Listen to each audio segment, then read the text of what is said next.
What I would do initially, there's two ways you can go with TV. TV is an addiction. It is just like heroin or morphine or opium.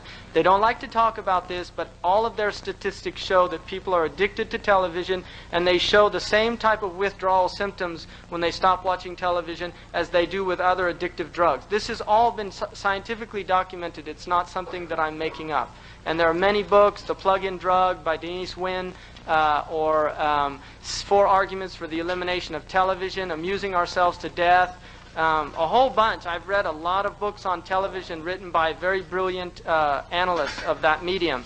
And so basically it is an addiction. If you are addicted to television, and I would say watching it every day is a sign of addiction, because anything you do on a regular basis every day is a type of addiction. If you're watching it every day, then first of all, the first thing you have to do is look at what you're watching. That's the most important thing first, as just a first step. Most people will find that what they watch is rubbish. There are certain people that do watch like the news, which I think is rubbish as well, because it's just empty. I mean, there's a book called Watching TV News by Neil Postman.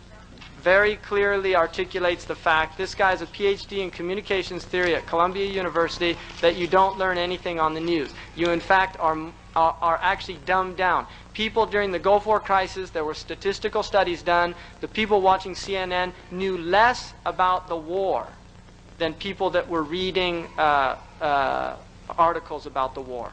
So, and you can read an article in 5 minutes. It'd take you a half an hour to watch a news program. About 90% of it is just what they call fluff. And then the 10% is... And the other thing, I don't think we should look, and I'm very opposed to showing pictures of dead Muslims.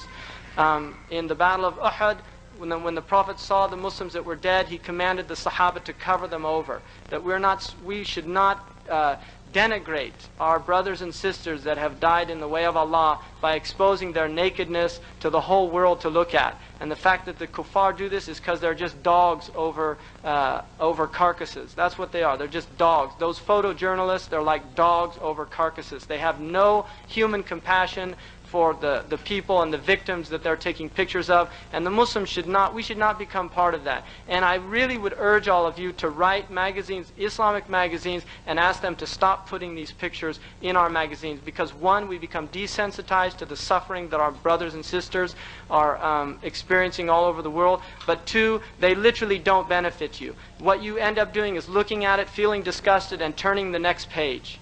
And that is something, it's despicable in itself. The fact that you can see that and then go have dinner is a sign that the heart's dead. I mean, if we really had living hearts and you see one of those pictures, you'll vomit or just weep bitter tears and probably wouldn't eat. Hassan al-Basri, somebody mentioned death to him and he didn't eat for 3 days. So really think about that. But you know, the television is a serious disease. What I would recommend this Ramadan is everybody who has a television, just unplug it during that month. Literally put it into a closet and don't watch it for an entire month. And just look at the change that takes place in your life, inside the house. Was it positive or was it negative? That's what I would ask all of you to do. And what you need to do is really encourage your children and instill in them a love of reading from an early age. Because if you use the television as a babysitter as children, they will become addicted to it at an early age. And television is hard to compete with.